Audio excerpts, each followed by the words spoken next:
والصلاة والسلام على نبيه المحمود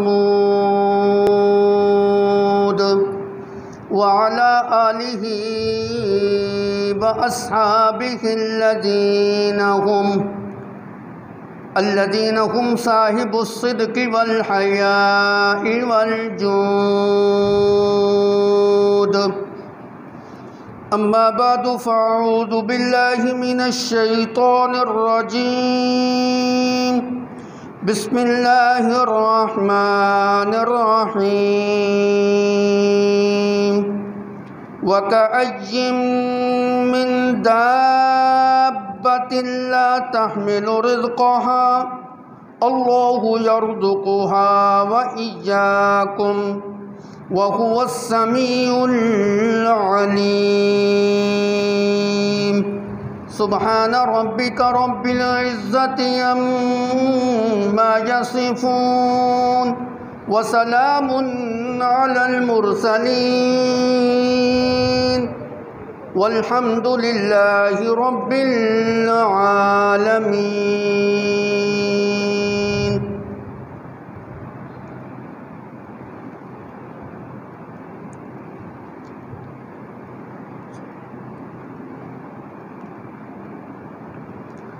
اللہ رب العزت نے انسان کو پیدا کیا ہے اور وہی انسان کی تمام ضروریات کو پورا کرنے والا ہے.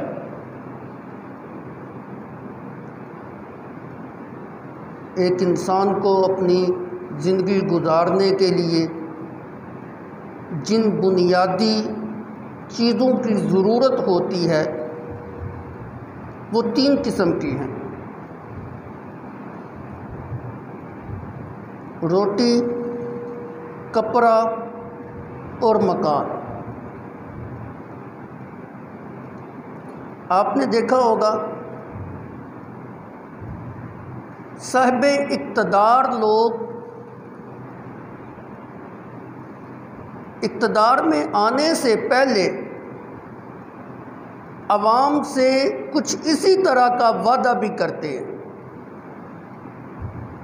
اور نعرے بھی لگاتے ہیں: روٹی، کپڑا، مکان. کیونکہ وہ سمجھتے ہوتے ہیں یہ انسان کی بنیادی ضرورت ہے.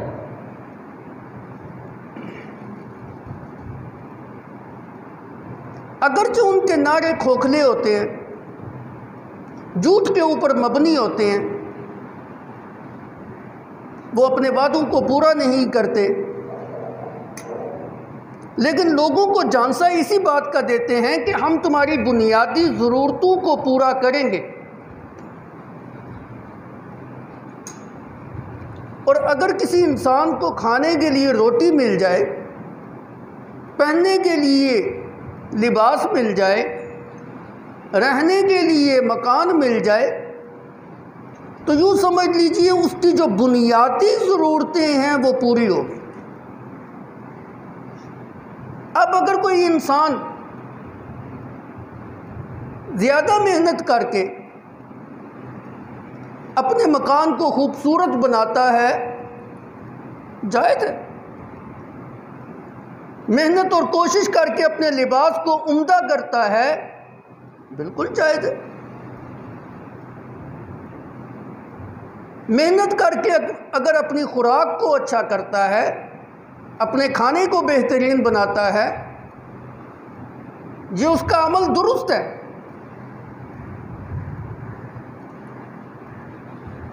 لیکن ساری تگ و دو زندگی کی محنت اور کوشش صرف اسی کام کے اوپر صرف کر دینا کہ میں نے محل تعمیر کرنا ہے، میں نے لباس عمدہ کرنا ہے، توجہ ساری کی ساری کھانے پینے کی طرف ہے، اللہ اور اس کے رسول کے احکام کی خبر ہی نہیں، سیکھنے کی کوشش ہی نہیں کی، شریعت کے احکام پہ چلنے کی توفیق ہی نہیں، دنیا کمانے کے پیچھے چلا ہوا ہے، یہ عمل اس کا درست نہیں ہے.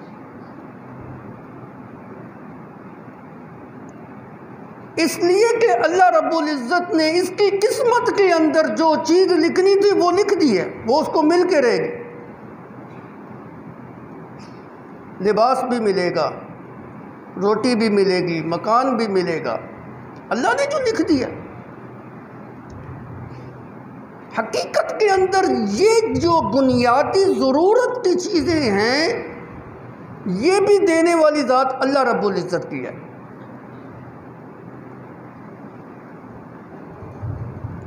ہمیں کپڑے بھی دینے والی ذات اللہ رب العزت کی ہے، لباس دینے والی ذات اللہ رب العزت کی ہے، مکان دینے والی ذات اللہ رب العزت کی ہے، خوراک دینے والی ذات اللہ رب العزت کی ہے۔ آپ قرآن پاک جو نا اٹھا کے دیکھ لیں۔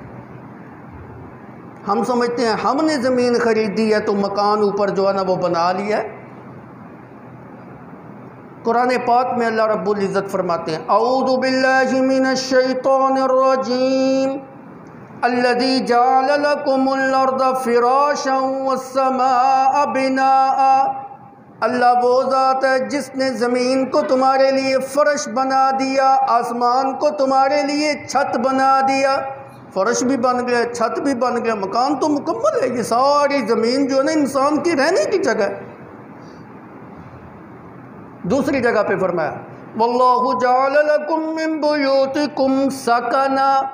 اللہ وہ ذات ہے جس نے تمہیں سکون حاصل کرنے کے لیے مکان دیے۔ واللہ جعل لکم من بیوتکم سکنا۔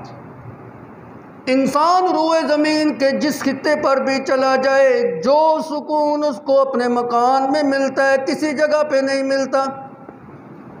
اپنا مکان جھونپڑی بھی ہو نا، کچا بھی ہو، کوئی اتنا عمدہ بھی نہ ہو، عارضی طور پہ اس کو ایک محل کے اندر جو ہے نا وہ داخل کر دیا جائے، اس کو اس محل کے اندر وہ سکون نصیب نہیں ہوتا جو اپنے مکان میں نصیب ہوتا۔ اپنا تو پھر اپنا ہی نا جی۔ واللہ جعل لکم من بیوتکم سکنا۔ اللہ وہ ذات ہے جس نے تمہیں مکان دیا، گھر دیے، کس چیز کے لیے؟ تاکہ تم سکون حاصل کرو وہاں رہ کے۔ جو سکون اپنے گھر کے اندر ہے کسی گھر کے اندر نہیں، دوسرے کے گھر کے اندر نہیں، قریبی رشتہ دار کے گھر کے اندر نہیں، دوست و احباب کے گھروں کے اندر وہ سکون نہیں جو اپنے گھر کے اندر سکون حاصل۔ آپ کسی دوست کے گھر میں جاتے ہیں، کسی عزیز و اقارب کے گھر میں جاتے ہیں، وہاں آپ سمٹ کے بیٹھتے ہیں، ڈر کے بیٹھتے ہیں۔ اپنے گھر میں جہاں چاہیں بیٹھیں، لیٹیں، کھڑے ہوں، چلیں پھریں، کوئی آپ کو خوف خطرہ نہیں، کسی سے پوچھنے کی ضرورت نہیں۔ اپنے گھر میں آپ کو کوئی چیز کھانے کی ضرورت پیش آ گئی ہے، آپ فریج کھولیں، جو اس میں دستیاب ہے آپ کو کسی سے پوچھنے کی ضرورت نہیں، آپ کھا سکتے ہیں۔ دوسرے کے گھر میں جا کر آپ محصور ہو کے رہ جاتے ہیں، کمرے سے باہر نہیں نکل سکتے، اس کی اجازت کے بغیر کسی چیز کو استعمال نہیں کر سکتے۔ سامنے کسی کے گھر کے اندر پھل فروٹ پڑا ہوا ہے، آپ کی جرت نہیں ہوگی کہ آپ اس کو کھائیں جتنی دیر تک میزبان آپ کے سامنے پیش نہ کرے۔ اپنے گھر کے اندر تو آپ اپنا لباس اتار کے گرمی کے موسم میں بیٹھ سکتے ہیں، دوسرے کے گھر میں جا کے نہیں بیٹھ سکتے۔ اپنے گھر میں تو بعض اوقات بندہ جو ہے نا لنگی باندھ لیتا ہے جی، بنیان کے ساتھ بیٹھا ہوا ہے جی، بنیان بھی نہیں پہنی ہوئی جی، گرمی کا موسم ہے، دوسرے کے گھر میں پورے لباس کے ساتھ بیٹھے۔ جو سکون اپنے گھر کے اندر ہے کسی اور کے گھر کے اندر جتنا ایزی ہو کہ اپنے گھر میں بیٹھ سکتا ہے کسی دوسرے کے گھر میں، یہ مکان اللہ کی بہت بڑی نعمت ہے۔ واللہ جعل لکم من بیوتکم سکنا۔ اللہ رب العزت نے جو گھر تمہیں دیے ہیں یہ تمہارے لیے سکون کا باعث ہے۔ مکان دینے والی ذات اللہ رب العزت کی ہے اور کوئی نہیں۔ یہ عرض کرنا چاہتا ہوں کپڑے دینے والی ذات بھی اللہ رب العزت کی ہے۔ روٹی، کپڑا، مکان، یہ لباس جو ہم نے پہنے یہ اللہ رب العزت نے دیا۔ یا بنی آدم قد انزلنا علیکم لباسا یواری سوآتکم وريشا۔ اے آدم کے بیٹو، اے نسل انسانیت، ہم نے تمہارے لیے لباس کو نیچے اتارا۔ انزلنا علیکم لباسا، یواری سواتکم وریشا، دو اللہ نے اس کی صفتیں بیان کی ہیں اس لباس کی. جو لباس ہم نے تم کو دیا ہے، یواری سواتکم، اس سے تم اپنی شرم گاہوں کو چھپاتے ہو. ایک تو اس کا یہ فائدہ ہے، انسان اپنے ستر کو چھپاتا ہے، اپنے پردے والے اعضاء کو اس کے ذریعے تم چھپاتے ہو، ستر والے اعضاء کو چھپاتے ہو. انسان ننگا بھی ہو جائے نا، سارا قمیض بھی اتار دے، بنیان بھی اتار دے، شریعت اس چیز کی اجازت نہیں اس کو دیتی کہ ناف سے لے کر گھٹنے کے نیچے تک اس جگہ کو ننگا کر. یہ انسان کا ستر ہے، اس کو ہر حال میں ڈھانپ کے رکھنا ہے. گرمی کے موسم میں بندہ گھر میں ایزی ہو کے بیٹھتا ہے، قمیض بھی بعض اوقات اتار دیتا ہے، بنیان بھی اتار دیتا ہے، لیکن ناف سے لے کر گھٹنے تک اس کو ننگا کرنے کی اجازت نہیں ہے. لباس کا ایک مقصد یہ ہے، یواری سواتکم، اس لباس کے ذریعے تم اپنی شرم گاہوں کو چھپاتے ہو. یہ فرض عین ہے ہر بندے کے لیے اس کو چھپانا. عورت کا سارا بدن جو ہے نا وہ چھپانا اس کے لیے ضروری ہے. عورت ساری کی ساری محل ستر ہے، اس کو چھپانا چاہیے. مرد کا جو ستر ہے وہ ناف سے لے کے گھٹنے تک ہے، اس کو اس نے جو نا ہر حال کے اندر چھپانا ہے. پہلا جو فائدہ لباس کا ہے وہ یہ ہے کہ تمہاری شرم گاہیں اس سے جو ہے نا وہ چھپ جاتی ہیں. دوسرا لباس کا فائدہ وریشا، اللہ نے لباس کو تمہارے لیے زیب و زینت بنایا ہے، خوبصورتی کا باعث جو ہے نا وہ تمہارے لیے بنا دیا ہے. انسان ننگا ہو کے اتنا خوبصورت نہیں لگتا جتنا لباس کے اندر خوبصورت لگتا ہے. انسان کی خوبصورتی میں اضافہ لباس کے ذریعے اللہ رب العزت نے کر دیا. یہ لباس ہماری خوبصورتی کا ذریعہ ہے. اور دیکھیں نا لباس نے کس طرح پورے انسان کو ڈانپا ہوا ہے، گردن سے لے کے پاؤں تک اس کے اندر ڈمپا ہوا ہے. صرف یہ منہ باہر ہے، دو ہاتھ خالی ہیں، دو پاؤں جو ہے نا وہ خالی ہیں. مجبوری کے تحت اس نے چلنا پھرنا بھی ہے، پکڑنا ہے، منہ سے اس نے بولنا ہے، دیکھنا ہے، سننا ہے، وگرنہ پورے بدن کو جو ہے نا وہ لباس نے ڈانپا ہوا ہے. وریشا، یہ تیری خوبصورتی کا ذریعہ ہے. کس نے تجھے لباس دیا؟ انسان کے جسم کے اوپر بے شمار عیب ہوتے ہیں. کسی کا آپریشن ہوا ہے وہ نشان ہے جی، اگر وہ قمیض اتاری تو بدصورتی کا جو ہے نا وہ باعث بنے. کسی کو کسی زمانے کے اندر کوئی بہت بڑا پھوڑا پھنسی نکلے تو اس کا نشان اب بھی باقی ہے. کسی کا کوئی ایکسیڈنٹ ہو گیا تھا، کسی کا کوئی چوٹ لگی تھی، اس کا نشان جو ہے نا ابھی تک باقی ہے. کسی کے بدن کے اوپر بہت زیادہ بال ہے، کسی کے بدن کے اوپر کوئی بال نہیں. کسی کے بدن کے اوپر موقع ہوتے ہیں جی، 100 طرح کے عیوب ہوتے ہیں بدنوں کے اوپر.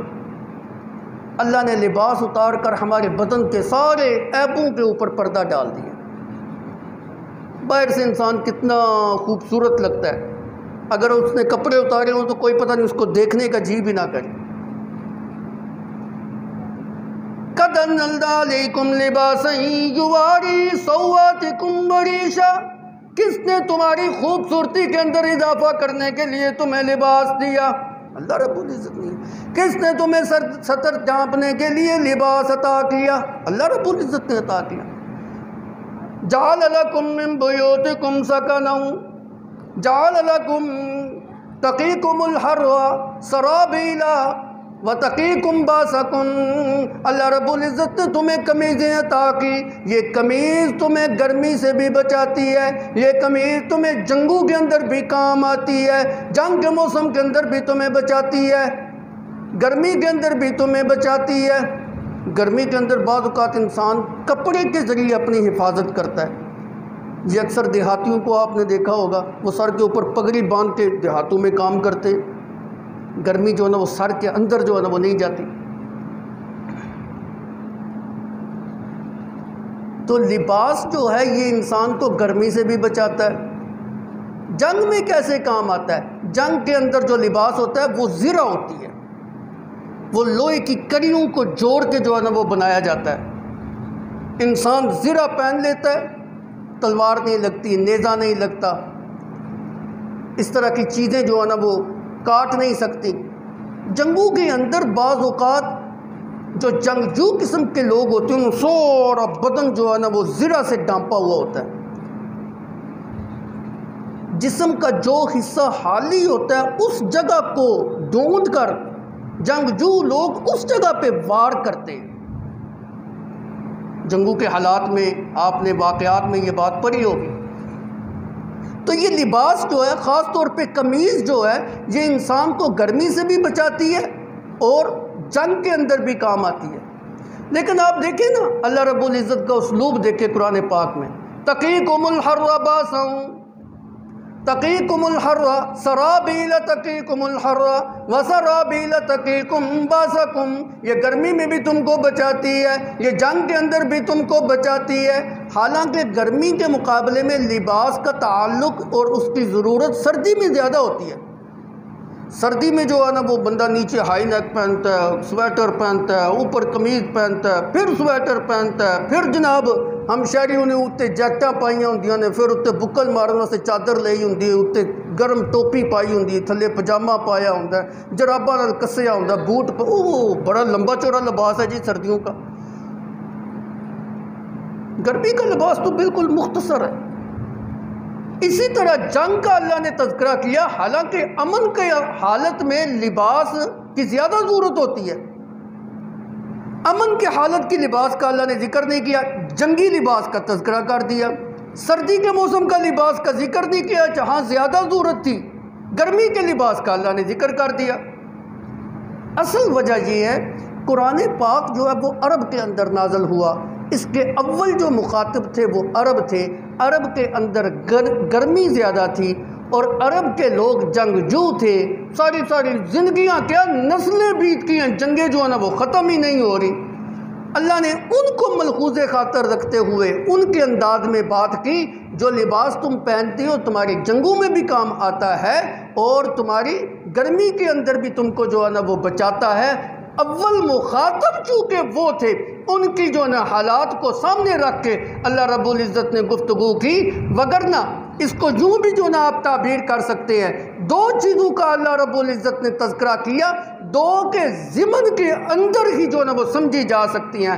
تقیکم الحر سرابیل تقیکم الحر، یہ قمیضیں تم کو گرمی میں بچاتی ہیں، جس طرح گرمی سے بچاتی ہیں اسی طرح سردی کے اندر بھی لباس تم کو بچاتا ہے۔ وتقیکم الحر وسرابیل تقیکم باسکم، جس طرح جنگ کے اندر تمہیں لباس تمہارے کام آتا ہے، اسی طرح امن کی حالت کے اندر بھی لباس تمہارے کام آتا ہے۔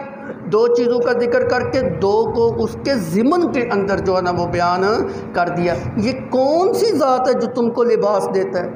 اللہ کی ذات۔ اللہ نے تمہیں یہ لباس دیا۔ دو چیزیں ہوگی، تیسری چیز رزق، روٹی بھی اللہ رب العزت دیتا ہے۔ ان اللہ هو الرزاق ذو القوة المتین، اللہ رب العزت کی ذات رازق ذات ہے، جو سب کو رزق دینے والی ذات ہے، ذو القوة قوت والی ذات ہے، المتین مضبوط ذات ہے۔ اب دیکھیں اللہ رب العزت کی تین صفتیں بیان کی گئی ہیں، اللہ رازق بھی ہے، قوت والا بھی ہے، مضبوط بھی ہے۔ آپس میں ان کا کیا جوڑ ہے؟ انسان غور کرے، بہت گہرا جوڑ ہے۔ میں اس کو ایک مثال کے ذریعے سمجھانا چاہتا ہوں۔ اگر آپ کو اس وقت کہہ دیا جائے نا کہ آپ نے زور کے بعد کھانا جو ہے نا گجرات میں بھی پہنچانا ہے، کوٹلے میں بھی پہنچانا ہے، جلال پور بھی پہنچانا ہے، کھاریاں بھی پہنچانا ہے، تو تمہیں وقت پہ جائے گا۔ ایک بندہ کتے جائے گا؟ اللہ رب العزت کو دیکھیے، اس کی مخلوقیں کہاں کہاں بس رہی ہیں، اس کی مخلوقیں پوری زمین کے اوپر پھیلی ہوئی ہیں۔ افریقہ میں چلے جاؤ اس کی مخلوق نظر آئے گی، امریکہ میں چلے جاؤ اس کی مخلوق نظر آئے گی، ایشیا میں چلے جاؤ اس کی مخلوق نظر آئے گی، پاکستان میں چلے جاؤ، عرب میں چلے جاؤ، عجم کے اندر چلے جاؤ، زمین کے جس خطے کے اوپر بھی چلے جاؤ، اس کی زمین وہ اس کی مخلوق وہاں پہ موجود ہے. ہر مخلوق کو ہر وقت ہر جگہ کے اوپر اللہ رب العزت جس کی مخلوق کی جتنی ضرورت ہے سب کو کھانا دے رہا ہے. اس کے لیے طاقت کی اور قوت کی جو ہے نا وہ ضرورت تھی. اللہ ذل قوت والے ہیں. اس کو یہ نہیں ہے ادھر جاؤں گا تو ادھر نہیں جا سکتا، ادھر جاؤں گا تو ادھر نہیں جا سکتا. اس کی قوت اتنی ہے کہ وہ ایک ہی وقت کے اندر ہر جگہ کے اوپر موجود ہے. مضبوط اتنا ہے، طاقتور اتنا ہے کہ کوئی اس سے زبردستی رزق چھین نہیں سکتا. یہ اس کی طاقتوں کا تذکرہ ہے. ہر مخلوق کو رزق دینے والی ذات اللہ رب العزت ہے. اللہ لطیف بعبادہ یرزق من یشاء وهو القوی العزیز. اللہ لطیف، بعض مفسرین اس کا ترجمہ کرتے ہیں اللہ باریک بین ہے، بعض اس کا ترجمہ کرتے ہیں اللہ بڑا مہربان ہے. دونوں ترجمے بالکل درست ہیں. کیسے؟ باریک بین ہے، بڑی بڑی ہماری خواہشوں کو پورا کرنے والا ہے، بڑی بڑی حاجتوں اور ضرورتوں کو تو پورا کرتا ہی کرتا ہے. لیکن اللہ وہ ذات ہے لطیف، جو ہماری بریک ضرورتیں ہیں نا، چھوٹی چھوٹی ضرورتیں، ان کو بھی پورا کرنے والی ذات اللہ رب العزت کی ہے. مہربان اتنا ہے کہ ہماری چھوٹی چھوٹی ضرورتوں کو بھی پورا کرنے والی ذات اللہ رب العزت کی ہے. تو یہ اس کی مہربانی ہے نا کہ ہماری ضرورتوں کو پورا کر رہا ہے. اس لیے اس کا معنی باریک بین بھی ہے اور مہربان بھی ہے. اللہ لطیف بعبادہ، اپنے بندوں کے حق میں بڑا مہربان ہے. یرزق من یشاء، جس کو چاہتا ہے جتنا رزق دے دیتا ہے. کوئی اس سے پوچھنے والا نہیں، کوئی اس کو روکنے والا نہیں، کوئی اس کو ٹوکنے والا نہیں، کوئی اس کو منع کرنے والا نہیں. فلاں کو زیادہ کیوں دیا، مجھے کم کیوں دیا؟ پوچھ سکتا ہے اللہ رب العزت؟ کوئی زبردستی دینے پہ آئے بغیر محنت کے بھی دے سکتا ہے، لیکن اس کا قانون نہیں ہے. وہ کہتا ہے تم حرکت کرو میں برکت ڈالتا ہوں. رزق کمانا کوئی آسان کام تو نہیں ہے نا، مشکل کام ہے. آج کل کے دور کے اندر روٹی کمانا تو سوکھا تو نہیں. ہر بندہ محنت کرتا ہے، جتنی محنت زیادہ کرتا ہے اللہ اس کو اتنی برکتوں سے نواز دیتا ہے. کسی کا بھی کام آسان نہیں ہے. ہم سمجھتے ہیں فلاں بندہ جو ہے نا وہ اے سی والے کمرے کے اندر بیٹھا ہوا ہے، قلم چلا رہا ہے، کرسی کے اوپر بیٹھا ہوا ہے، کوئی اس کو تکلیف نہیں ہے جی. اس کے مقابلے کے اندر جو مزدور بار مزدوری کر رہا ہے، بڑی مشقت، جو ظاہر تو ایسے ہی ہے. لیکن کبھی آپ اس افسر سے پوچھیں نا، اس کے اوپر بھی جو بوجھ ہوتا ہے نا وہ بہت زیادہ ہوتا ہے. کام کا بوجھ اس کے اوپر بھی بہت زیادہ ہوتا ہے. روٹی کمانا آسان نہیں ہے. اللہ نے اس کو مشقت کے اندر رکھا ہوا ہے. آپ سمجھتے ہوں گے میں جو ہے نا بڑے آسانی کے ساتھ جو ہے نا رزق کماتا ہوں. آپ سمجھتے ہوں نا مولویوں نے کہہ رہا کام ہے جی یہ ممبر دبا کے گلیں ہی کرنی نے اور کی کر دیں. آپ مجھ سے پوچھیں، میں کہتا ہوں میرا کام سب سے مشکل.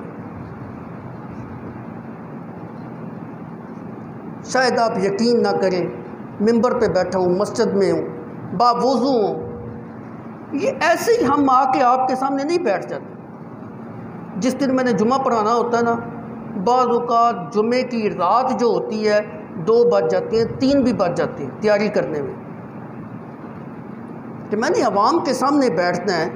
مجمع کے اندر بعض دفعہ صاحب علم لوگ ہوتے ہیں، میں نے ان کو کیا بتانا ہے، کیا کہنا ہے، میں نے ان سے کیسی گفتگو کرنی ہے، کون سی بات پہلے کرنی ہے، کون سی بعد میں کرنی ہے. اس کے پیچھے ایک کوشش ہوتی ہے، محنت ہوتی ہے. سارے مولوی جو نا مطالعہ کر کے بیٹھتے ہیں، ایسے کوئی نہیں بیٹھتا. آپ کا کام بھی آسان نہیں. میں یہ نہیں کہتا کہ آپ بڑے سہولت کے ساتھ رزق کما لیتے ہیں. اگر آپ کا تعلق کھیتی باڑی کے ساتھ ہے تو کھیتی باڑی کرنا آسان ہے، ہل چلانا آسان ہے. اگر آپ نے مال ڈنگر جو نا جانور سنبھالے ہوئے ہیں، میری بات کا برا نہ محسوس کرنا، میں ایک مثال دینے لگا ہوں. ہمارے شہروں کے اندر یہ کہا جاتا ہے کہ جانور کے ساتھ جانور ہونا پڑتا ہے، پھر جانور جو ہے نا وہ پلتا ہے. جانور کا گوبر اٹھانا، اس کو چارہ ڈالنا، اس کا دودھ دونا آسان کام ہے. ایک بندے کا تو کام ہی نہیں نا ہے. اللہ نے رزق کو محنت کے اندر رکھا ہوا ہے، مشقت کے اندر رکھا ہوا ہے۔ لیکن یہ نہ سمجھنا کہ وہ جو نا دینے پہ قادر نہیں، ہم محنت کرتے ہیں تب وہ ہمیں دیتا ہے، نا بہت ساری مثالیں ایسی ہیں جو محنت تو نہیں کرتے، اللہ ان کو بھی روزی دیتا ہے۔ کتنے شیرخوار بچے ایسے ہیں، اللہ ان کو کھلاتا ہے کہ نہیں، پلاتا ہے کہ نہیں، مانگنے کے اوپر قادر نہیں۔ چھوٹے بچے معصوم نومولود پیدائش کے وقت کون ہے اس کو کھلانے اور پلانے والا؟ وہ کہاں کسی کی محنت اور مزدوری کرتے ہیں، کما کے لاتے ہیں؟ اللہ ان کو بھی کھلاتا اور پلاتا ہے، اور بغیر مانگے اور بغیر محنت کیے اللہ ان کو دے رہا ہے کہ نہیں دے رہا؟ اور والدین کے لیے یہ بات، یہ نہ سمجھنا کہ ہم اپنے بچوں کی پرورش کر رہے ہیں، نہیں، آپ نہیں کر رہے، اللہ کر رہا ہے۔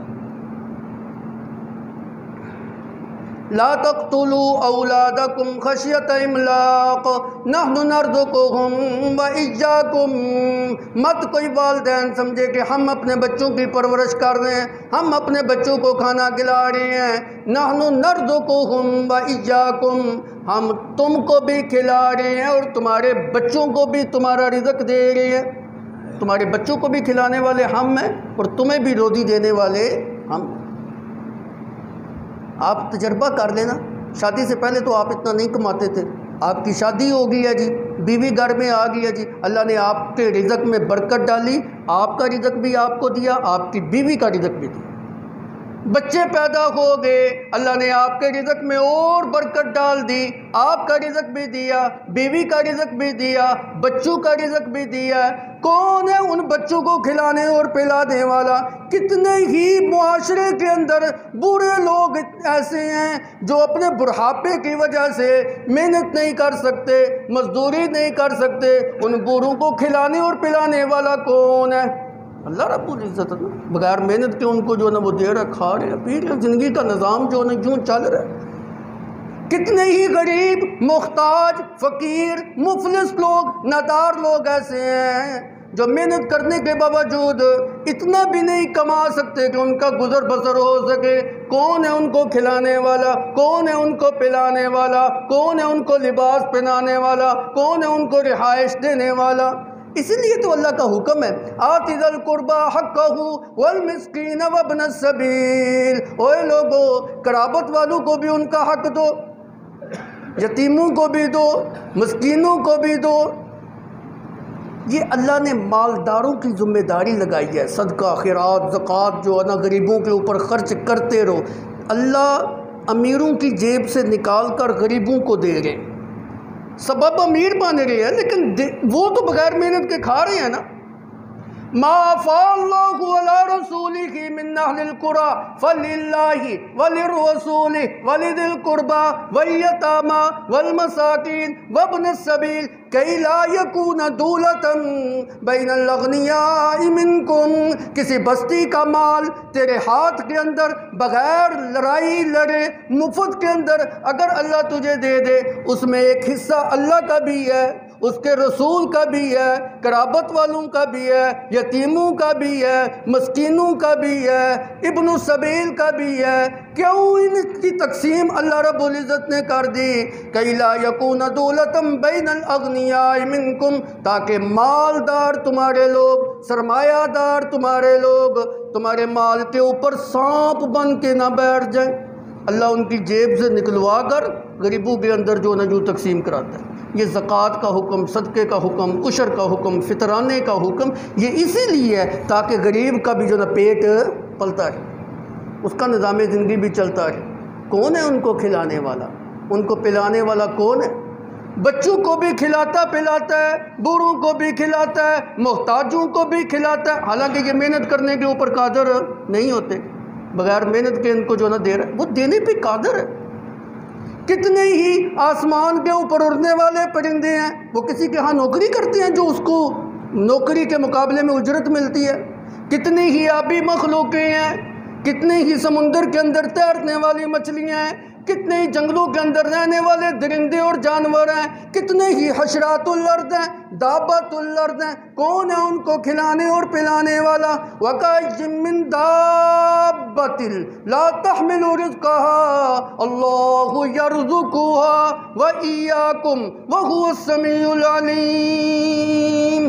کتنے ہی زمین کے اوپر رینگنے والے کیڑے ایسے ہیں، لا تحمل رزقها، وہ اپنے رزق کا بوجھ بھی نہیں اٹھا سکتے، اپنے رزق کو اٹھانے پہ قادر نہیں۔ انسان اپنی حالت کو دیکھے نا، اللہ نے ہمیں کس طرح رزق دیا ہوا ہے۔ ہمارے گھروں کے سٹور روم جو ہے نا وہ بھرے پڑے ہیں،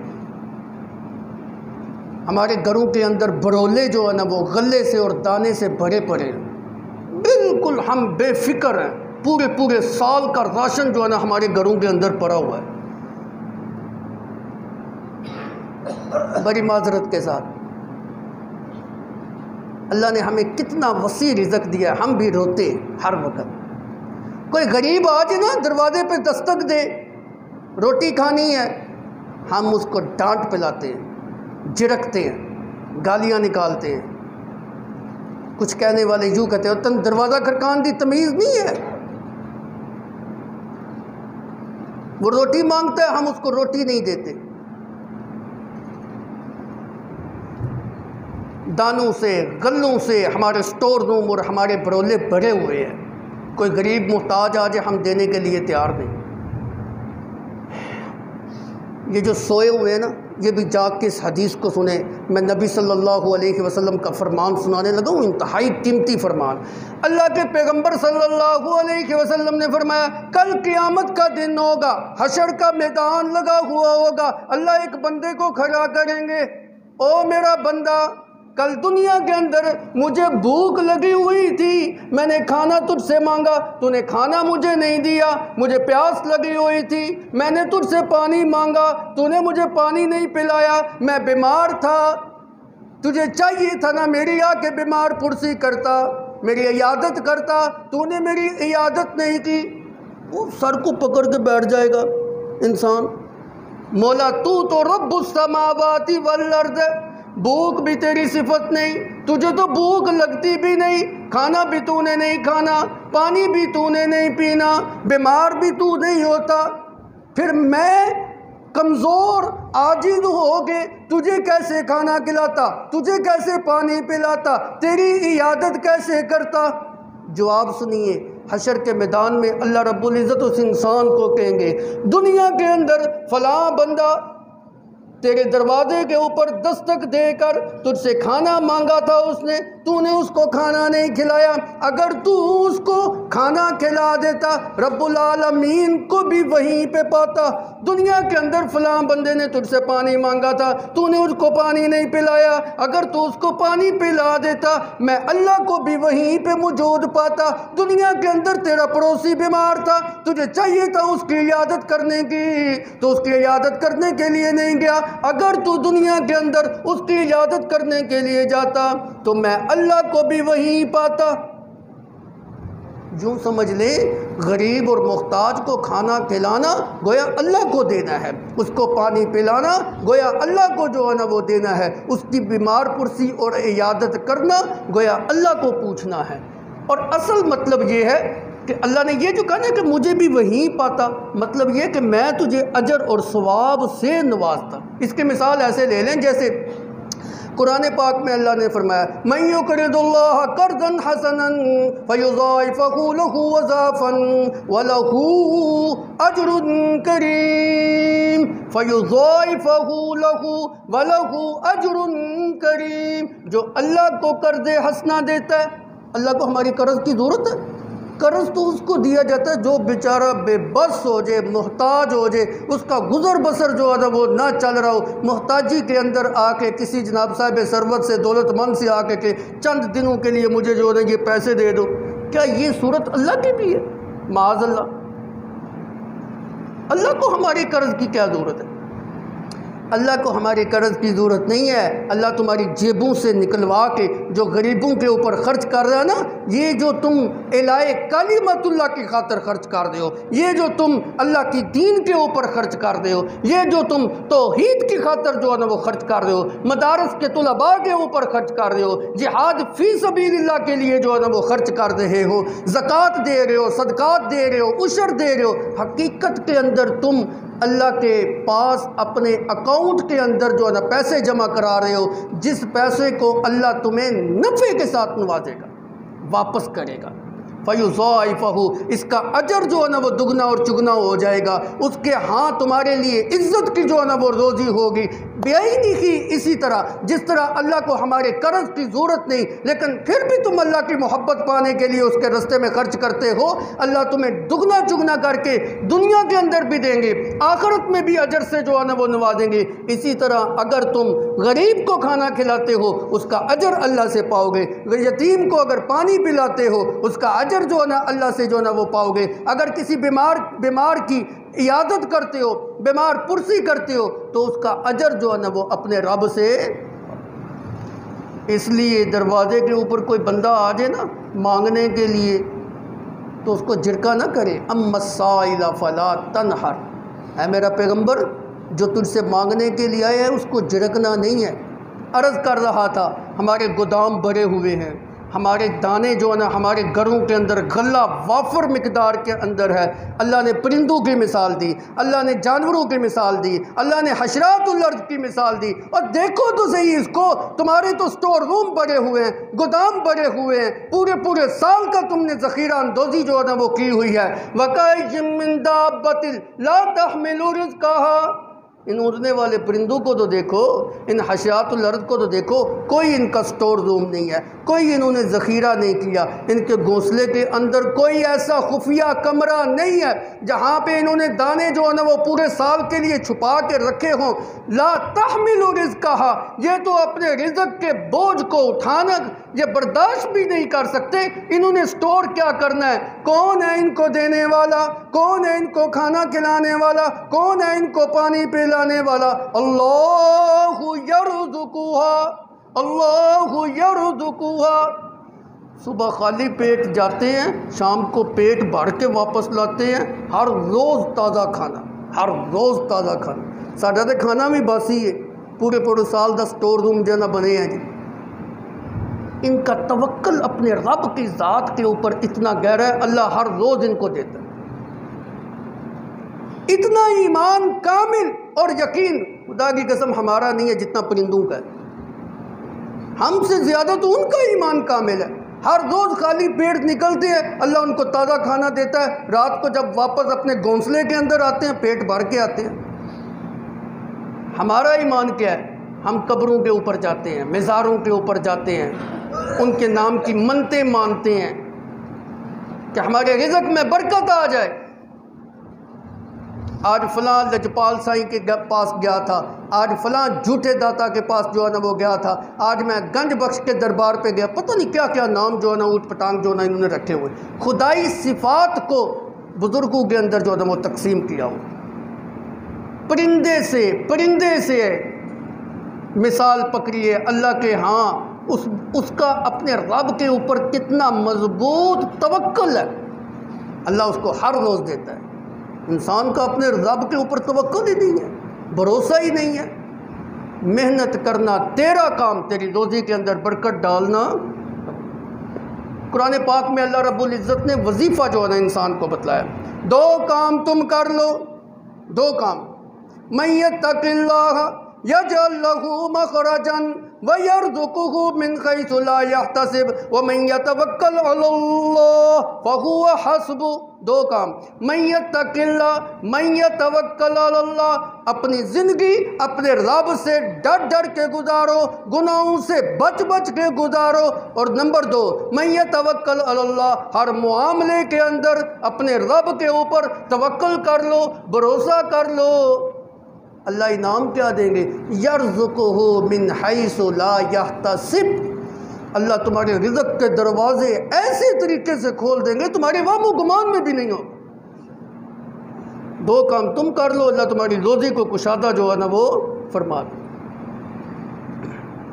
حضرت عمر فاروق رضی اللہ تعالیٰ عنہ کا فرمان ہے، وہ کہتے ہیں کہ میں نے نبی صلی اللہ علیہ وسلم کی زبان مبارک سے یہ الفاظ سنے ہیں، انسان اپنے رب کے اوپر اس طرح توکل کر لے، بھروسہ کر لے جس طرح توکل کرنے کا حق ہے، کامل طریقے سے اسی کے اوپر توکل کرے، اسی کے اوپر اعتماد کرے، اسی کے اوپر بھروسہ کرے، بس اس کے اوپر بھی بھروسہ کیا نا، پھر کسی بزرگ اور بابے اور مزار والے اور قبر والے کے اوپر بھروسہ کر دے کہ پھر ضرورت اس کو پیش نہ آئے۔ جس وقت انسان اس طرح اپنے رب کے اوپر توکل کر لیتا نا، اللہ بھی اس کو اس طرح رزق دیتا ہے جس طرح صبح نکلنے والے پرندوں کو دیتا ہے۔ وہ نکلتے وقت بھوکے ہوتے ہیں لیکن واپس آتے ہیں تو سیر ہوتے ہیں، ان کا پیٹ جو ہے نا وہ بھرا ہوا ہوتا ہے۔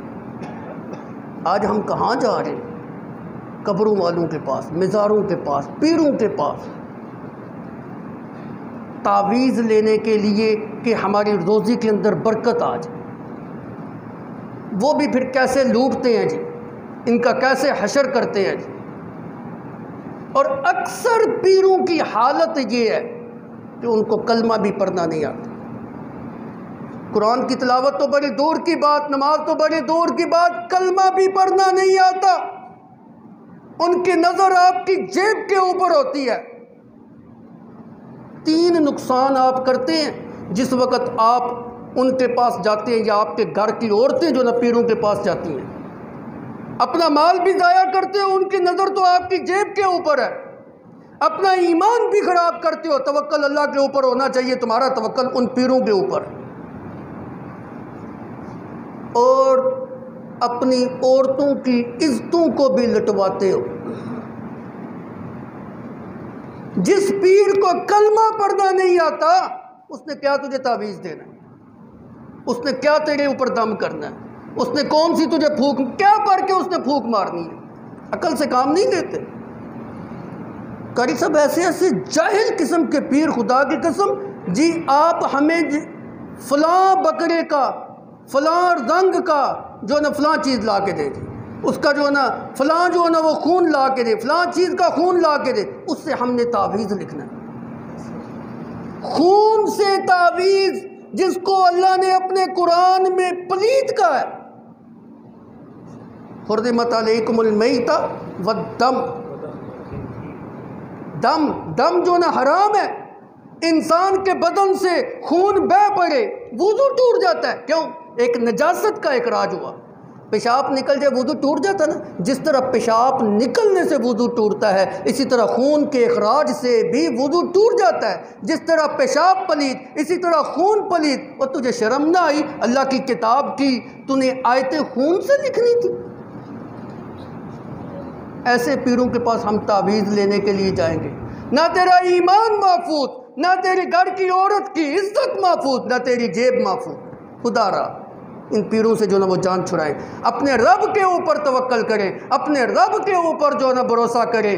اگر نہیں نہ کیا تو تجھ سے زیادہ اس پرندے کا جو نا ایمان جو نا وہ مضبوط ہے، جو ہوا کے اندر اڑتا ہے اور گھر سے نکلتے ہوئے خالی پیٹ جو نا وہ نکلتا ہے، واپس لوٹتا ہے، اللہ اس کا پیٹ جو نا بھر دیتے ہیں، اس کا ایمان مضبوط ہے۔ اسی لیے تو اللہ نے قرآن میں فرمایا اولئک کالانعام بل ہم اضل، جو اللہ کے اوپر اعتماد نہیں کرتا، اس کے اوپر توکل نہیں کرتا، اس کی توحید کو دل و جان سے تسلیم نہیں کرتا، اس سے تو وہ جانور اچھے ہیں، یہ جانوروں سے بھی بدتر ہے۔ اللہ کی توحید کی طرف آؤ۔ اللہ رزق دینے والا، روٹی دینے والا کون ہے؟ مکان دینے والا کون ہے؟ کپڑے دینے والا کون ہے؟ رزق دینے والا کون ہے؟ رزق جو ہوتا ہے نا، رزق ہم کہتے ہیں کہ رزق دینے والی ذات اللہ رب العزت کی ہے، ہم سمجھتے ہیں جو ہم کھاتے ہیں نا، روزی، رزق، روٹی، بس یہ رزق ہے۔ رزق کی مختلف صورتیں ہیں۔ اگر کسی کے پاس اچھی روٹی ہے اللہ کا رزق ہے جی، اگر کسی کے پاس اچھا مکان ہے اللہ کا رزق ہے جی، اگر کسی کے پاس اچھی اولاد ہے تو یہ اولاد بھی تو اللہ کا دیا ہوا رزق ہے، اگر یہ کسی کے پاس اچھی گاڑی ہے تو یہ گاڑی بھی اچھا رزق ہے جی، اگر کسی کے پاس اچھی بیوی ہے جی، تابع دار بیوی ہے تو یہ بھی اللہ کا رزق ہے، اگر کسی کے پاس اچھا مکان ہے یہ بھی اللہ کا دیا ہوا رزق ہے۔ توجہ کیجیے، اب میں جوڑنے لگا ہوں کل کے دن کے نسبت سے۔ اگر کسی کے پاس اچھا وطن ہے جس کے اندر وہ آزادانہ طریقے سے اللہ کی توحید کو تسلیم کرتے ہوئے صرف اسی کی عبادت کرتا ہو، تو یہ بھی اللہ کا بہت بڑا رزق ہے۔ اللہ کا شکر ادا کیا کرے، اللہ نے آپ کو آزاد ملک کا باشندہ بنایا۔ اللہ چاہتا تو ہمیں بھی مقبوضہ کشمیر میں پیدا کر سکتا تھا، قادر ہے نا جی۔ اللہ کا شکر ادا کریں، آپ آزاد ملک کے باشندے ہیں، یہ اللہ کا بہت بڑا رزق ہے، یہ بھی رزق ہے۔ اللہ کا شکر ادا کریں، آپ اس ملک کے باشندے ہیں جس کی بنیاد لا الہ الا اللہ کے اوپر ہے، اور جب سے ہم پیدا ہوئے یہ نعرہ سنتے آ رہے ہیں جی، پاکستان کا کیا مطلب؟ لا الہ الا اللہ۔ پاکستان کا کیا مطلب؟ لا الہ الا اللہ۔ لیکن المیہ یہ ہے کہ آزادی کو گزرے ہوئے 70 سال جو نا وہ ہو گئے ہیں، اللہ نے یہ رزق جو ہماری جولی کے اندر جو ڈالا تھا، 70 سال گزرنے کے بعد وہ نعرہ جو اس کی بنیاد کے اندر جو نا وہ رکھا گیا تھا، آج تک اس کے اوپر عمل نہیں۔ کرپٹ حکمران طبقہ، اشرافیہ طبقہ، انہوں نے آج تک اس کے اوپر عمل نہیں۔ یہ تو اللہ کا بہت بڑا رزق تھا جس کا شکر صرف اس انداز کے ساتھ ادا ہو سکتا تھا کہ ہم اس کے اوپر لا الہ الا اللہ والا قانون جو ہے نا وہ جاری کرتے۔ دو قومی نظریہ کیا تھا؟ ہندو الگ قوم ہے، ہم الگ قوم ہے، ان کی تہذیب و تمدن الگ، ہماری تہذیب و تمدن الگ، ان کا دھرم الگ، ہمارا دین الگ، ہمارا الہ الگ، ان کا الہ الگ، ہمارے رہن سہن کا طریقہ الگ، ان کا رہن سہن کا طریقہ الگ۔ یہ دو ایسی قومیں ہیں جن کا کبھی بھی آپس کے اندر اتفاق نہیں ہو سکتا۔ ایک الگ وطن کی ضرورت ہے جس کے اندر مسلمان ہندو سے کٹ کر، اس کی تہذیب سے کٹ کر، اس کے کلچر سے کٹ کر اپنے آزادانہ طریقے سے اپنی تہذیب، نبی کی تہذیب، نبی کے کلچر کو، نبی کی سنت کو جو ہے نا وہ عام کرے۔ یہی مطلب تھا لا الہ الا اللہ، کہ ہم آزادانہ ملک کو حاصل کرنے کے بعد اس کے اندر اللہ کی توحید کا پرچار جو ہے نا وہ کریں گے، نبی کی سنت کا اعلان جو ہے نا وہ کریں گے۔ 70 سال گزر گئے ہیں، ہم کہتے تو ہیں ہم آزاد ہیں، لیکن حقیقت کے اندر ہمارا ذہن جو ہے نا وہ غلاموں والا، غلامی کے زندگی گزار۔ وہ بنی اسرائیلی تھے نا، وہ آزاد ہونے کے باوجود بھی آزادی ذہن قبول نہیں کرتا تھا کہ ہم آزاد۔ اگر ہمارا ذہن یہ قبول کر لے کہ ہم آزاد ہیں، تو پھر ہم نبی کی سنت کے رواج کو جو ہے نا وہ عام کریں، ہم ہندو کے رواج کو عام نہ کریں۔ ہماری خوشی اور غمی کے اندر آج بھی کئی کام ایسے ہیں جو جن کا اسلام کے ساتھ کوئی تعلق نہیں، ہندوانہ رسم و رواج ہے۔ حقیقی آزادی کا مطلب ہی یہ ہے کہ اس ملک کے اندر جس کی بنیاد لا الہ الا اللہ ہے، جو اللہ نے ہمیں رزق جو ہے نا وہ عطا کیا ہے، ہم اس کے شکر گزار بندے بنتے ہیں۔ مولا تیرا شکر ہے کہ تو نے ہمیں آزاد وطن جو ہے نا وہ دیا ہے، اور اس بات کا عہد کرتے ہیں کہ جتنی دیر تک ہماری جسموں کے اندر روح باقی ہے، حیات باقی ہے، ہم ایڑی چوٹی کا زور لگا دیں گے، تیری توحید کو اس دنیا کے اندر اور اس پاک وطن کے اندر عام کریں گے، اور اس پلیتی کو، شرک والی نجاست کو، اور بدعات والی نجاست کو، اور رسم و رواج والی نجاست کو جب تک اس دنیا سے ہم خاتمہ نہیں کر دیتے، اس پاک سرزمین سے اس نجس کام کا خاتمہ نہیں کر دیتے، چین سے نہیں بیٹھیں گے۔ 14 اگست کا دن اس عہد کا دن ہے کہ ہم اپنے رب کے ساتھ وعدہ کرتے ہیں، تیرے دین کو عام کریں گے، تیری توحید کو جو ہے نا اعلان جو ہے نا وہ کریں گے، تیرے نبی کے سنت کے علم کو اس کا پرچار کریں گے اور اس کو بلند کریں گے۔ یہ وعدے کا دن ہے اور شکرانے کا دن ہے، یہ نہ سمجھیے ہلے گلے کا دن ہے۔ یہ ہلے گلے کا دن نہیں، شکرانے کا دن ہے اور تجدید وعدے کا جو ہے نا وہ دن ہے۔ اللہ عمل کی توفیق عطا فرمائے اور شرک سے بچنے کی توفیق عطا فرمائے۔